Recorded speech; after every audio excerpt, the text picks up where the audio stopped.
প্রিয় মৎস্য উদ্যোক্তা ভাই ও বন্ধুগণ, আসসালামু আলাইকুম। তো আশা করি সকলেই ভালো এবং কি সুস্থ আছেন। তো বরাবরের মতো আপনাদের মাঝে আবারও একটি নতুন ভিডিও নিয়ে হাজির হলাম। তো আপনারা ভিডিওর স্ক্রিনে যে মাছগুলো লক্ষ্য করতে পারছেন, এগুলো হলো গিয়ে অরিজিনাল দেশি মাগুর মাছের পোনা। তো আপনারা যারা এই দেশি মাগুরগুলো খুঁজছেন এবং কি চাষ করতে আগ্রহী আছেন, তারা আমাদের ভিডিওর স্ক্রিনে দেওয়া নাম্বারে আমাদের সাথে যোগাযোগ করে এই মাছগুলো সংগ্রহ করতে পারবেন।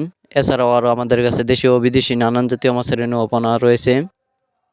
তো আজকে আলোচনা করব এই মাছগুলো আপনারা কিভাবে পুকুরে চাষ করবেন।